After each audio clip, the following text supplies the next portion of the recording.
Welcome to Webinar Wednesday.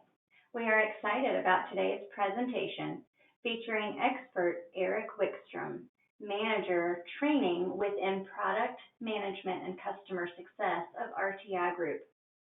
Erik will share new methods to measure scatter and leakage from diagnostic imaging X-ray installations. Webinar Wednesday would like to thank our sponsor, RTI Group. RTI is a world-leading manufacturer of quality assurance solutions. Since 1981, they invented the first Xray QA system for diagnostic radiology. Since then, innovation has been at the heart of their corporate philosophy, and they have pioneered many QA procedures. RTI continues to invest heavily in R&D to push forward to the very edge of Xray QA across all modalities. For more information, please visit rtigroup.com. A few announcements before we get started. Please join us for continuing education, networking, and vendor engagement opportunities at our HTM mixers over the next few months. We will be in Milwaukee on July 14th and 15th, in Kansas City on September 9th and 10th. Please visit htmmixer.com for details, registration, and our steps to a safe and clean meeting environment. While you're there, please make sure to sign up for our newsletter so you always have the most up-to-date information. Let's give one lucky attendee the opportunity to win a newly designed Webinar Wednesday shirt by answering the following question. RTI is celebrating what anniversary this year? You can find the answer by visiting our sponsor's website. Please use the questions feature on the GoToWebinar dashboard to submit your answer. As always, today's webinar is eligible for one continuing education credit from the ACI. You can obtain your CE certificate by completing the post-webinar survey. More details on this at the end of today's webinar. We will wrap up today with a live Q&A. You can submit your questions at any time during the webinar by using the questions feature on the webinar dashboard. We'll get through as many attendee questions as time allows. As I mentioned earlier, today's presenter is Erik Wikström. Erik, you may begin whenever you are ready.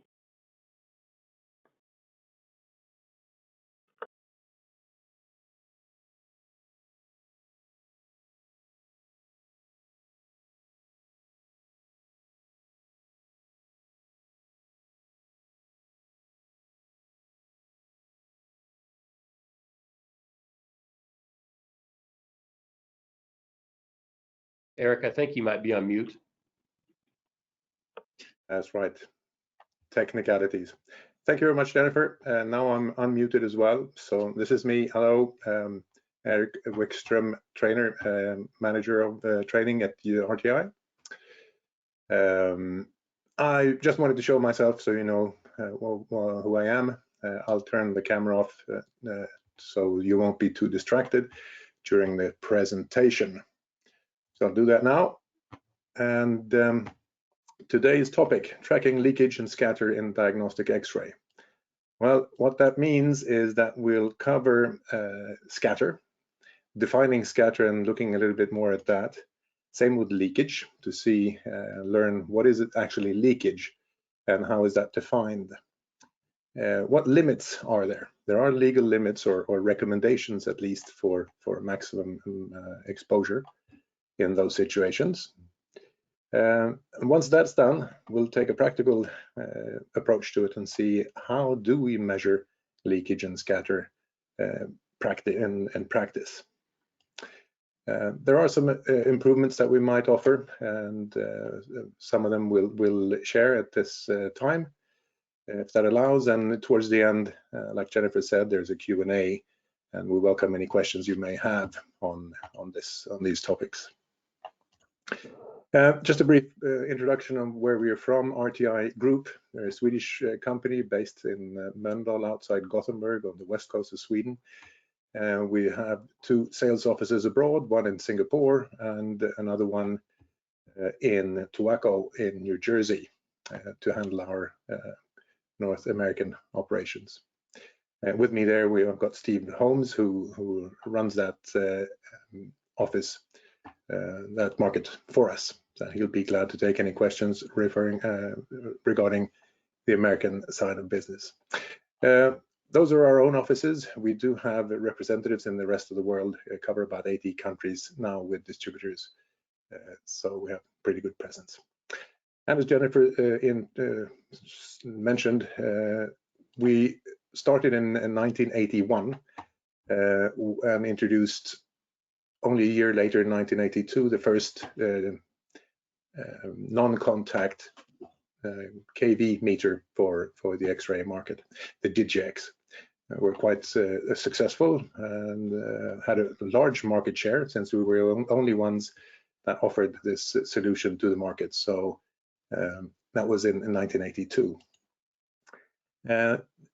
Evolution has taken charge of it, and we see now other instruments out in the market. In the 1990s, these were introduced. You will still see them in the market once in a while because they're quite robust and still keep on ticking. Later on, when demand was a little bit higher for more complex measurements, we saw the advent of Barracuda, and from there we had an evolution into Piranha, which is one of our main product families today, where we've got a Piranha family of products, instruments for dose, kV, and HVL, time, etc. And a single modality family, which is a Cobia family. So we've got one, the Piranha family, that covers all different modalities from CT, dental, mammography, and rad fluoro, and all in one.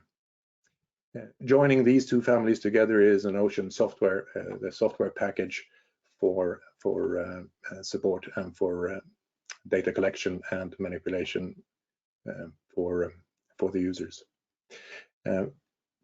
To handle other application areas as well, we've got a number of probes, accessories, dose probes, CT probes, DAP chambers, mass probes, etc., that offer more functionality and a wider palette of applications in the Xray QA market. Recently launched a scatter probe, which now fills a slot that we had, an empty slot in our product portfolio, and which we're excited to introduce to the market. And it was just recently started shipping today. RTI belong to the Xray QA sector, and would just like to take a minute to explain what we mean when we talk about Xray QA. We talk about the medical X-ray market, and predominantly we work in the diagnostic side, and only to a small portion involved in the therapy side, and that side is the KV portion of the therapy units, the onboard imaging devices or simulator stages that sometimes you find on Linux and such. The focus is on diagnostic imaging, general X-ray, CT, mammo, dental, veterinary, chiropractor applications. And that means that the systems we work on, or that our products are aimed for, is within the KV range of 18 to 160 kV. That's mammo to CT. And one of the elements of Xray QA is the testing for scatter and leakage. And since that's the topic of today's presentation, we'll dive straight into a definition of what is leakage. So leakage arises then because the X-rays are emitted not only through the port where it's supposed to go and out through the collimator, but the tube housing is shielded, and some leakage radiation is transmitted through the shielding, even though it's quite a heavy shield. This leakage component then is considerably harder than the primary beam, But usually thanks to the shielding, the intensity is quite low, but still it needs to be monitored. And of course, there could be a problem with the tube. The housing could be cracked or otherwise damaged that allows for leakage. So there are some standards for leakage evaluation, which are quite similar. We've got two that we find in many markets in the world. One is from FDA, that's CFR 21, and where the limits are 100 MR in 1 hour, and that converts to 0.88 milligray. And like in the IEC standard, it's also measured at 1 meter from the source, 1 meter from focal spot. So it's to define it in space, how far off it should be. And the measurement should be made with over an area which is 100 square centimeters in size. And there are definitions on that as well. No one side of it should be larger or longer than 20 centimeters. So the definitions that are the same for both. So they're quite identical, quite similar. The only difference is that IEC, being in more international or European standard, has a limit of 1 milligray in 1 hour, and FDA have 100 MR. It's pretty close. I mean, it's just decimals that are different there. So the level of intensity of radiation are quite similar for those leakage limits. There's another one here also, which is for indirect or inactive or passive radiation, which is measured at 5 centimeters from an accessible surface. It could be a barrier around an image intensifier, for instance. That's from the measurement should be made 5 centimeters from the accessible surface in both standards. And again, there is quite close. For FDA, it's 2 MR in 1 hour, and IEC, it's 20 microgray. And as you see, it's quite close to one another. There are another differences that FDA regulation calls for a measurement area of 100 square centimeters, whereas the IEC standard calls for 10 centimeter area on that. Otherwise, they're quite similar.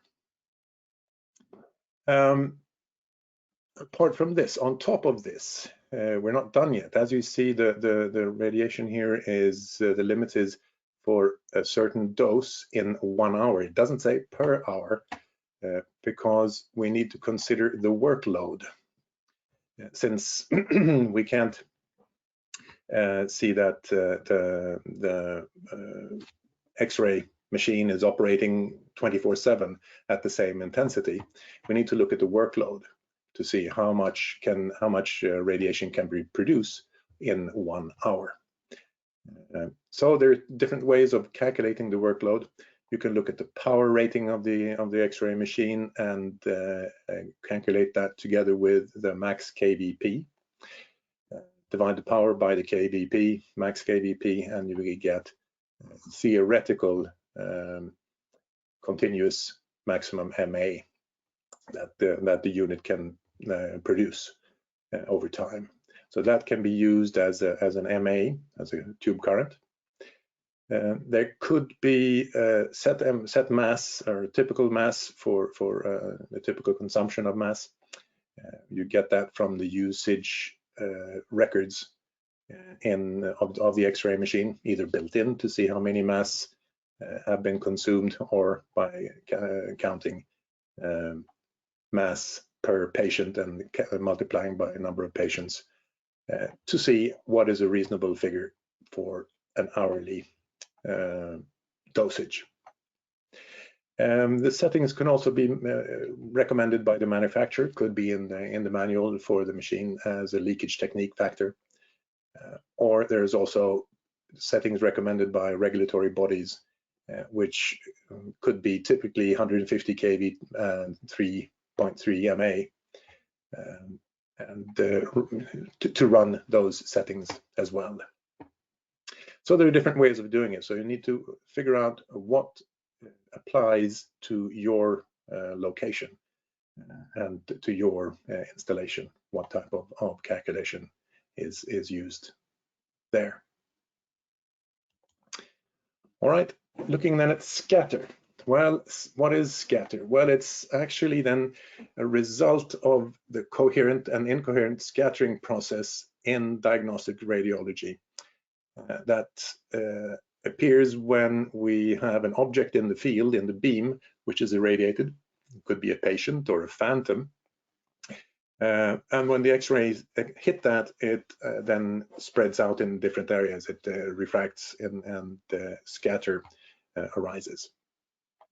The amount of scatter depends on the volume of the object, of the patient, and the spectrum of the primary beam influences that as well. So what kind of KV we have or filtering we have, and also the field size, the X-ray field, the size of the X-ray field plays a role as well when the scatter is generated. The amount and the quality of the radiation, then we have a mixture of different energies, and another spectrum then actually is output from the tube due to the scattering process. It has an angular dependence, so it's not like a sphere, it's more like a stack of donuts that undulates around the scattering source. So when is scatter an issue? Well, because in normal X-ray rooms, you have the patient in the room, and then you have the operator in a control area, which is then shielded. That's one. So that's not a very big concern. But in the case of fluoro applications, where you, for instance, vascular or in surgery, when you have an operator or a doctor beside the patient during when the X-ray is produced, they obviously are then at risk of being affected by the scatter. So that's why you need lead aprons and lead glasses for that category of staff. So during a normal exposure, we get both the scatter and the leakage generated together, and they're difficult to separate when we want to measure it and to verify it. So this is then a sum of stray radiation and unwanted radiation that we then can try to detect and measure and quantify to see whether or not the surroundings are safe. And especially for adjacent areas in rooms around the X-ray room, how are they affected, and in what way could they be affected by the generated scatter and the stray radiation? To ensure that, well, to see and to ensure that everybody is safe, we have developed, or there have been developed, radiation limits that we have in place. And one such is then taken from ICRP, adopted by International Atomic Energy Agency. It's those limits for planned exposure situations, which is then hospital. When we're doing a diagnostic imaging, that's planned. Even if you're in an accident and you have at the ER, you have an X-ray made, it's still considered a planned exposure situation. We've got two categories, main categories of persons involved. One category is occupational. That's then staff and people who are employed there who work with X-rays on a daily basis. And they will then have some training when it comes to radiation safety, and they're also usually being monitored. They have got the radiation badges on so that we can monitor what exposure they've been subjected to. The limit there is 20 microsievert per year, and that's averaged if you average it over 5 years. There is an exception to that rule. You can have a maximum of 50 millisievert any single year, but that's only in the single year. If you average over 5 consecutive years, a rolling 5 years consecutively, that average should be less than 20 millisievert per year. So over 5 years, you've got 200 millisievert, 100 millisievert to spend on the radiation as category occupational. For the public, there is another limit. It's very much lower. It's 1 millisievert per year. Again, averaged over 5 years. It can be higher, but that would then depend on what circumstances we have. If there's needs to be subjected to some diagnostic imaging, of course, then that limit may be exceeded. So those are the two main limits. There are some other variations of it, but those are the two main that we come across globally, I would say, and when it comes to radiation limits. Just to give as a comparison, we've got a dental radiograph. If we do one set of that, that's about 5 to 10 microsievert. So that's way below where the limit even for the public when we're doing a dental radiograph. Annual dose for flight attendants, I thought that could be interesting to see. They're up in the air and closer to space, and not as much atmosphere to attenuate the space radiation, the background radiation. They get 1.5 to 1.7 microsievert a year at work. And just at the other end of the scale, we've got the banana equivalent dose, which is 98 nanosievert. Just to give you it's a illustrative unit, just to see what radiation do we get from a typical banana, and that's 98 nanosievert, which means that without exceeding the limit, you can eat about 1,000 bananas a year, or 27 bananas a day, and still be under the limit for public when it comes to radiation dose. All right, so Siebert is a unit that was actually devised or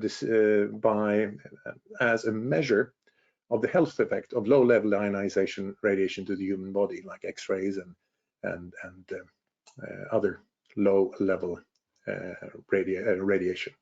So the unit is Siebert or millisievert typically. There was an older unit which was a REM, which is a Röntgen equivalent man, and it's just converts 1 sievert converts to 100 rem at this moment. It actually doesn't take only the dose level into account, but also the potential damage the ionizing radiation can do to the body. So that's how it's weighted. It's when we're measuring with our instruments here, we measure it, and it's typically measured in the ambient dose equivalent. It's written like this. It's H*10, also unit in Siebert. So it's used for area monitoring of penetrating radiation, for instance, X-ray or gamma radiation. And it illustrates or represents the dose to a point 10 millimeters under the surface of a reference sphere. That means that it represents then the damage, potential damage ionizing radiation can do, not only to the skin, but actually to a lower, what I call it, deeper under the surface of the skin. So that means it's energy dependent, because higher energies penetrate more, of course. So if the higher energies, higher KVs or KEVs, they will penetrate deeper and have a higher influence on the ambient dose equivalent than low KV photons or radiation. So that's what we're measuring, and that's the background. Be good to know. It's Siebert and Gray follow each other relatively well, and if you measure the Gray units, you'll see that it's overestimates the effective dose if you look at the air kerma. So that's a safe way to go. But typically what we measure, the unit we measure in is in Siebert. All right, and that's why for the penetration and to keep control of the radiation and the potential damage it can do is why we have shielding in X-ray rooms. And typically we've got lead-lined sheetrock in the walls, lead glass in the control area or between control area and the X-ray machine, and also lead-lined doors to block radiation from escaping into the corridors and other adjacent rooms. The thickness of the lead when it goes in, when the room is built, is calculated in the design phase and based on standards as the thickness of the lead glass and also the thickness of the concrete in walls and floors and ceilings to ensure that it actually stops or attenuates the radiation enough. And those standards are pretty tough. They have typically a quite good built-in safety margin, but there's also always some radiation that might penetrate the shielding anyway. And this is where risk assessment comes in again to see what do we need to do. And since we've got different limits for the occupational, which is then staff at a hospital, and the general public, that we could need to make other considerations also for areas where people are which people occupy. So there's one way we could look at the different areas and then estimate the time a person could occupy different categories of space to see how long time would they actually be exposed to the radiation in those areas, and from there calculate the actual risk involved. And what is done is look at the occupancy factor, and that is the fraction of an 8-hour day for which a particular area may be occupied by a single individual who is there the longest. So if we start at the control area, I mean, here we are in an exam room, it's an X-ray room. The idea is that this should be busy all the time to make best use of the hardware. So then we can say that it's, yeah, the factor is 1, and that means that we can assume that this is used 100% of the time. 100% it's occupied. The same goes for a changing room maybe, which is close by, and also an office. That's a category of space that is then considered to be, there could be people there at all times. So the factor is then 1. When we look at other areas like corridors, people typically will not spend all their day in the corridor, or although you might think that some people do. The factor here is a 1/5. So that's 1/5 of the time we've got people here in the corridor. We have only an 1/8 of the working day with people lurking outside the doors leading into an exam room. So that's a specific area as well with its own. Storerooms which are not occupied, which is with people all that much, that's a 40th. So that's a very low occupancy factor. Same as the parking lot, for instance, or if it's just a lawn or some other park area outside in the outdoors. That's the factor is T40. So that means that we could have a radiation here which is 5 times the limit and still be okay, since the occupancy factor is only a 1/5 of that of the time. A 1/5 of the time, that's how often people are there, or how long people are subjected or exposed to that radiation.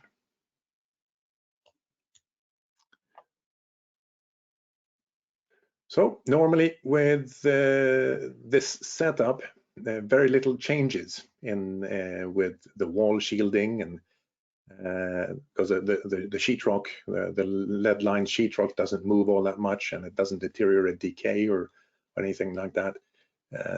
But there are some areas of interest. We've got the lead glass, especially the fittings on towards the side, where we may want to ensure that that area is safe. So that's a location we may want to check, as is the doors, the door jambs, to see, since there'll be opening and closing, wear and tear may open up gaps in the door that we need to monitor. So those are typically areas of interest that in many markets are required to be checked yearly to ensure that nothing has happened and that we don't have any more radiation escaping through anything like that. All right, so that was scatter. When we're looking at leakage and how to measure leakage, we'll take a little bit a look at that. In a typical X-ray machine, it would look like this. We'd measure in 5 locations or 5 directions. One, anything escaping from the front, the rear, top, and to the sides, anode side and cathode side. So that's, it could also be called top plus northwest, south, and east, or top plus 12 o'clock, 6 o'clock, 3 o'clock, and 9 o'clock. Depends on how you would call it. The distance, like we saw in the definition of the limits, should be 1 meter, regardless if it's FDA or IEC standards. That's the point, the distance we need to verify or determine the leakage dose. That should be defined at or determined at 1 meter distance from the source. In this case, the source being then the focal spot. And in this example, we'll have the scatter probe and see that we just launched. That's the one we're going to use in this example. It comes in a soft shell case. It's then packed together with a handle that screws on, and the handle doubles as a small tripod stand that lets you stand it on any flat surface that you may want to use. The scatter probe has 2 areas, 100 square millimeters or 100 square centimeters and 10 square centimeters, to be able to comply to the 2 standards. The thread of that fitting there for the tripod is a standard camera tripod thread, so we can fit it onto many other mounting devices. In this case, just it's a tripod for a light.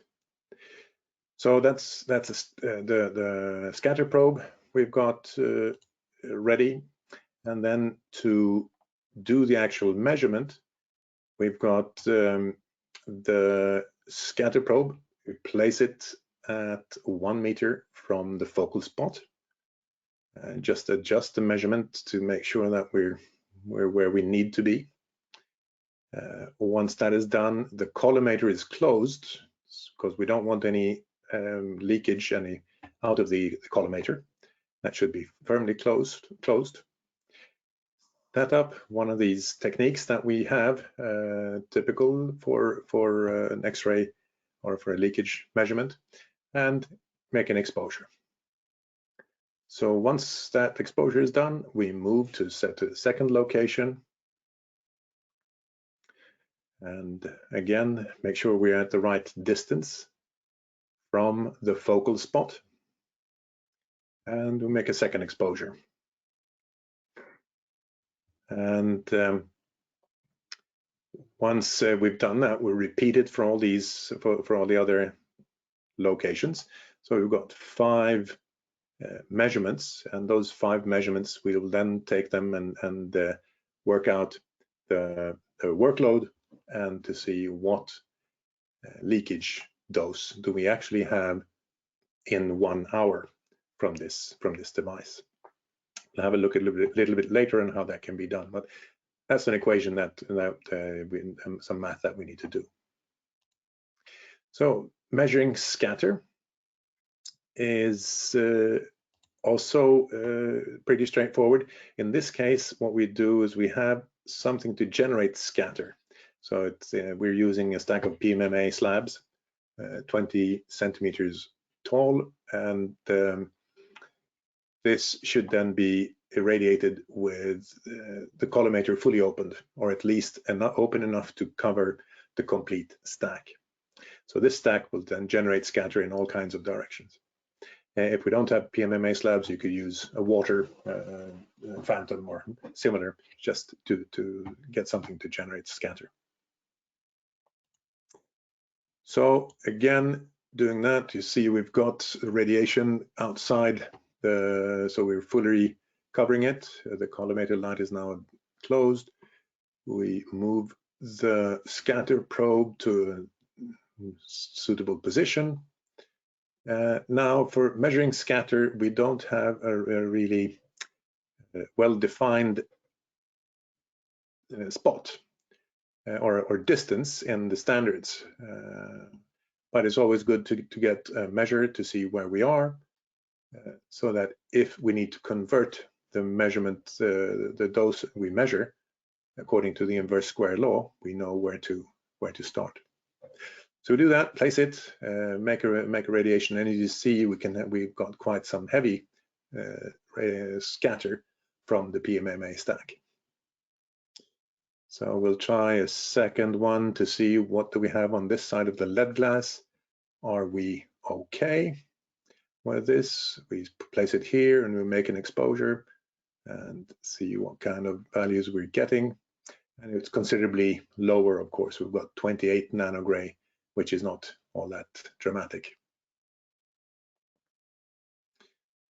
And we'll put it on the other side just to test the wall, the transition between wall and glass, to see if there's anything there that we need to worry about.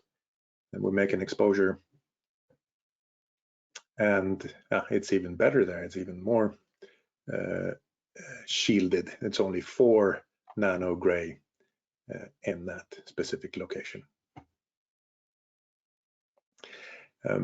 If we need to sniff around for a leakage or some other radiation that we need to follow, this is what we can do. We can hold it by hand and then move it around and start and stop the measurement with the button by the thumb, and we'll see what that could look like.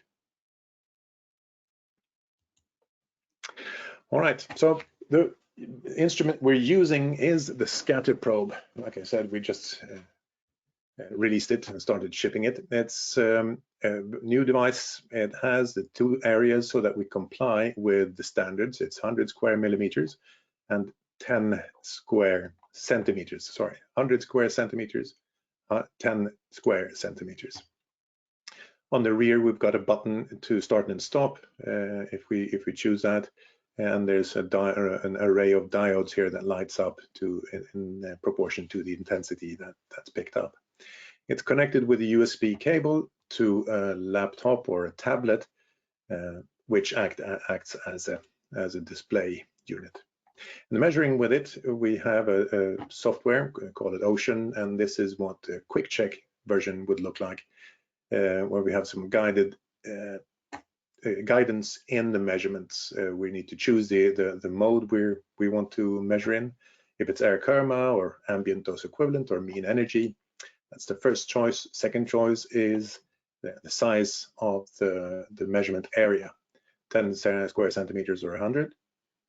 And once we're there, we get into the main view with displays showing the latest exposure data and a waveform. Of course, that's showing the waveform of the exposure, and then a grid with all the exposures and data collected line by line, each line for one line for each exposure. And here we can see that it's some extremely low doses that we can pick up In this case, we've got 4 nanogray.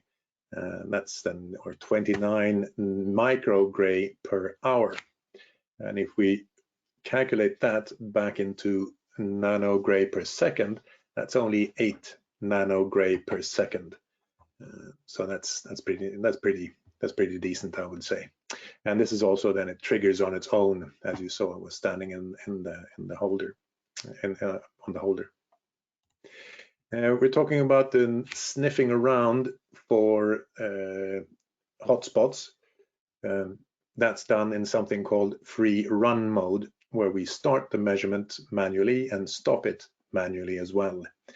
And as you can see here, it's showing 0 microgray per hour. Well, that's because there is no radiation at that location that can be picked up.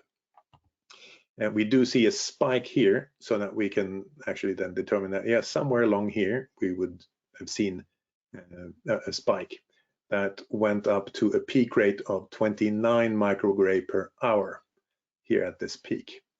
So, so this is what we could look like if we're sniffing around. When we're doing that, of course, we'll get the momentary data, the momentary value here of the dose rate, as we're going. So here would be 0 and very low, and then here it would show all the way up to 29.44, and then as it drops, this the actual value would show. But for this complete measurement, 3 nanogray is quite low, and it's also very interesting to see that it can go that low, especially compared to traditional instruments used for scatter measurement. Right, look, ambient dose equivalent. We were talking about that. The Siebert. Again, we can choose that, and it works in the same way. We've got those values, the rate, and the actual exposure data, and the waveform showing up for each exposure. Same thing there, and the only thing different is the unit.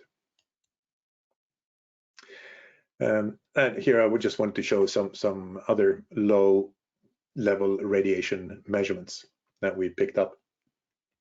And if maybe you see it here in the middle one, where we've got an air kernel of 1.6 nanogray, and a dose rate of 12.7 microgray per hour, and that's quite low.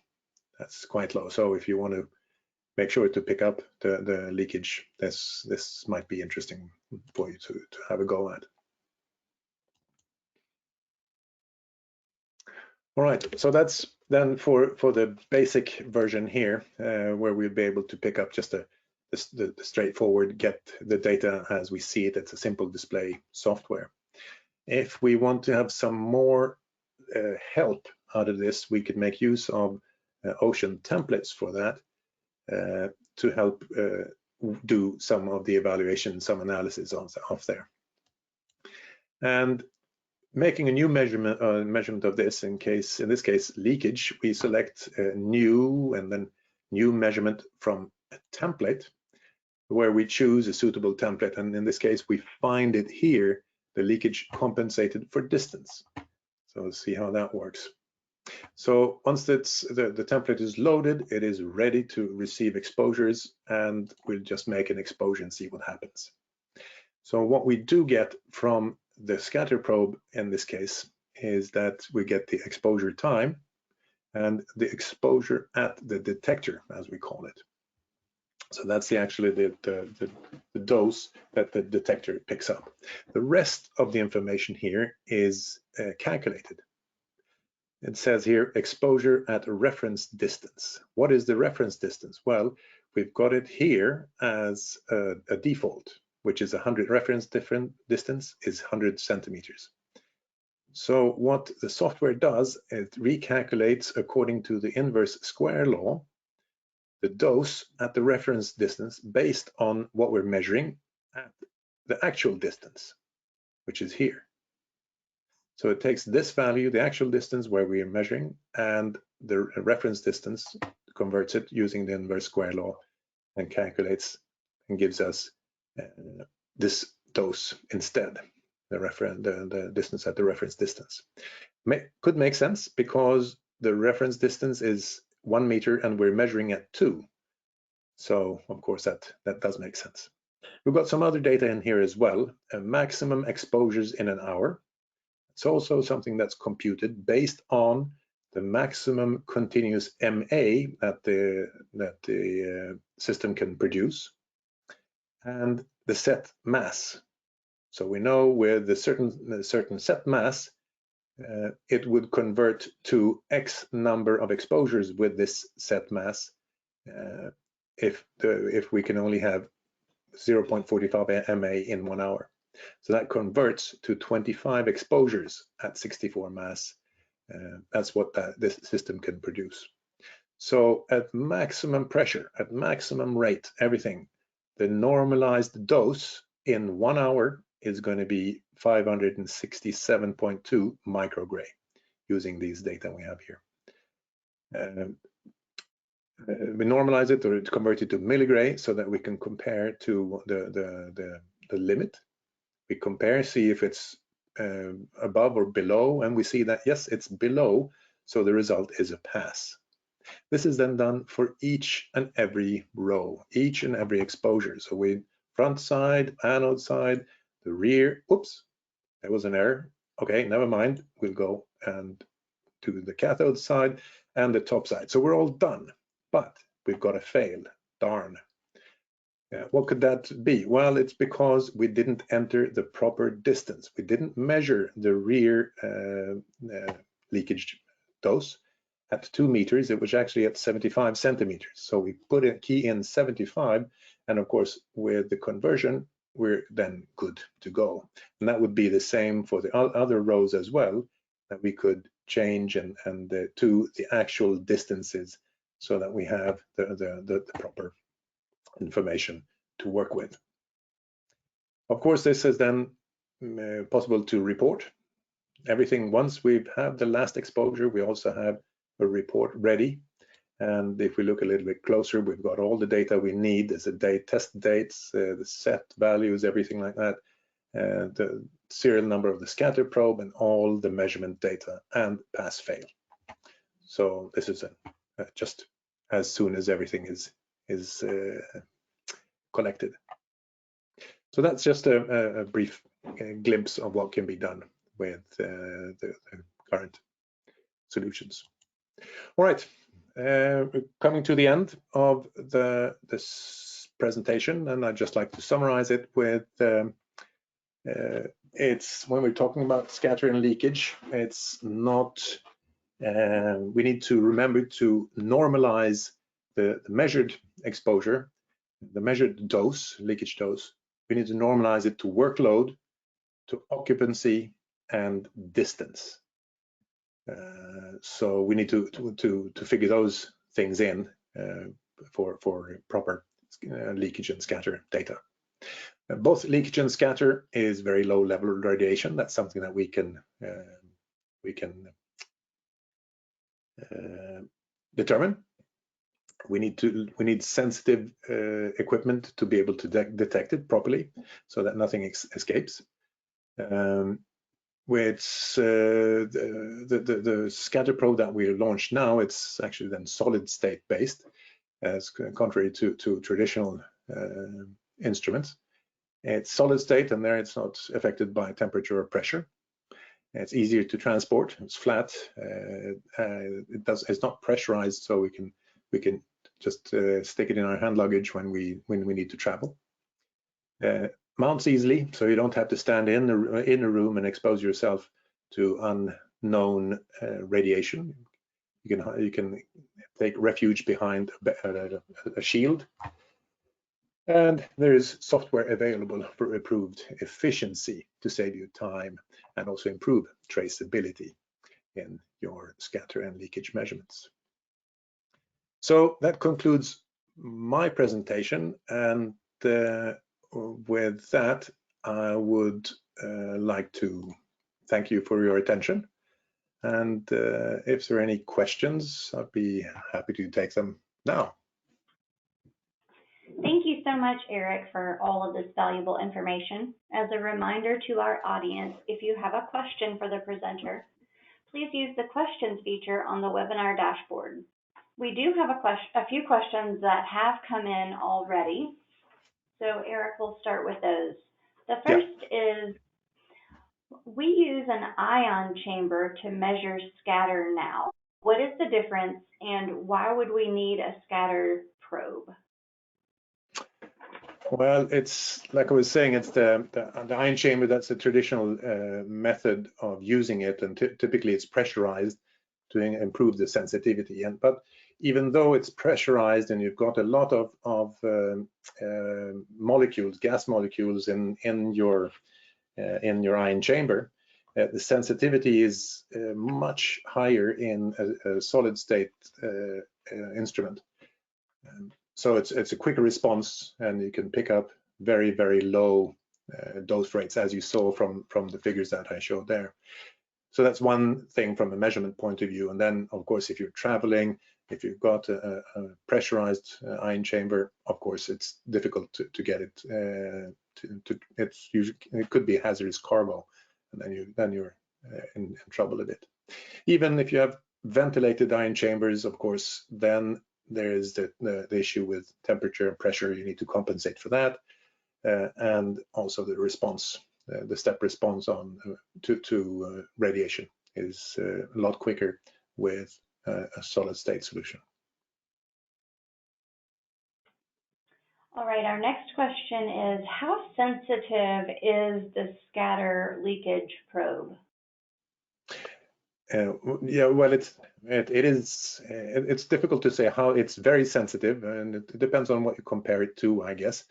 But as you saw from the data that I showed you, that's actually live measurements that we've made, and where we pick up as low as 1.6, 3 nanogray.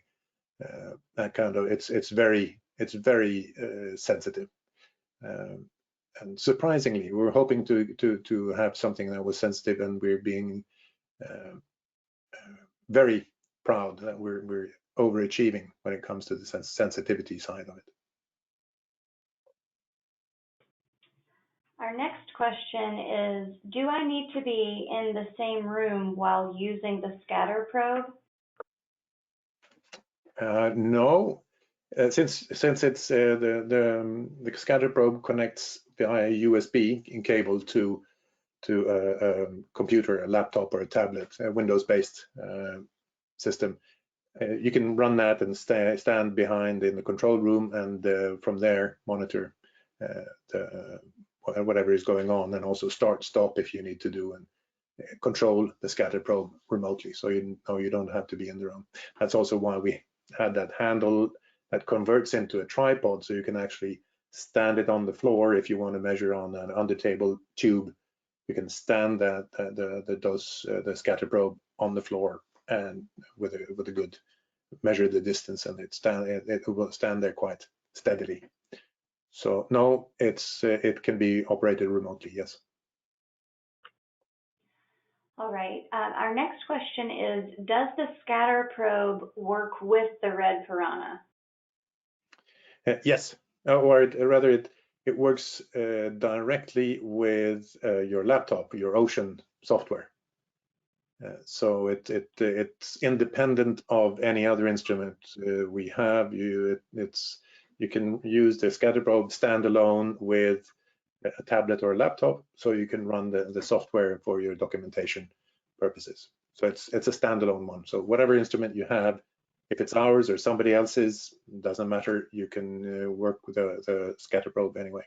Of course, if you have other instruments out from RTI, of course, then you've got a family. You can build your Ocean solutions around those instruments here. All right. How often do probes need calibration, and where is it done? Well, from RTI, our philosophy has been, or is, 2 years, a 2-year calibration cycle, and that calibration will be done in either in New Jersey or in Sweden.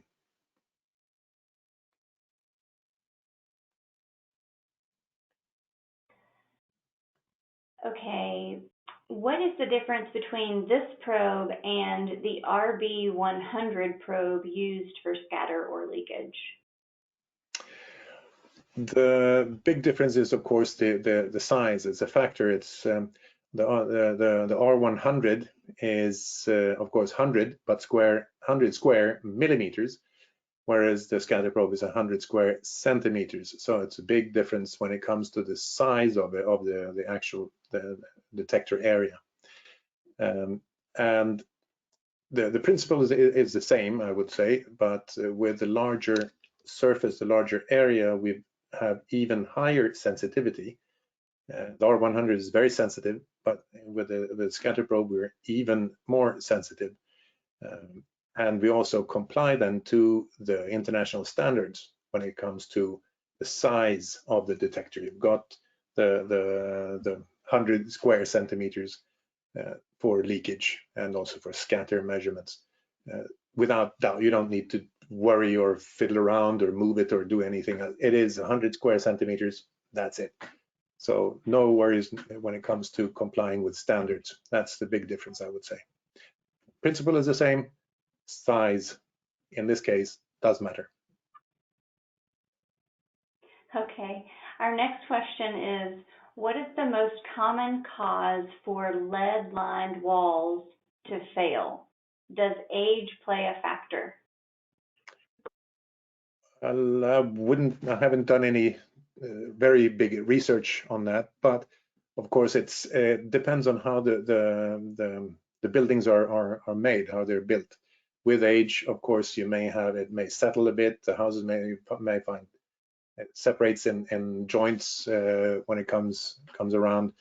Those are the ones I would think would be most common, but I don't have too much statistics on that. I'm sorry.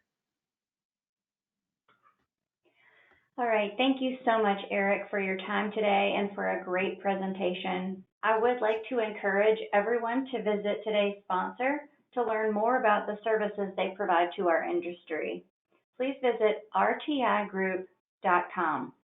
A quick reminder that you can obtain your CE certificate by completing the post-webinar survey. The survey will be emailed 1 hour after the completion of today's webinar. You must complete the survey to receive your 1 CE credit from the ACI. You'll be able to download your certificate immediately upon completion. If you have any questions, you can reach us at webinar@mdpublishing.com. We'll be back next week with another webinar. Please visit webinarwednesday.live for more details and complimentary registration. Thank you all and have a great day.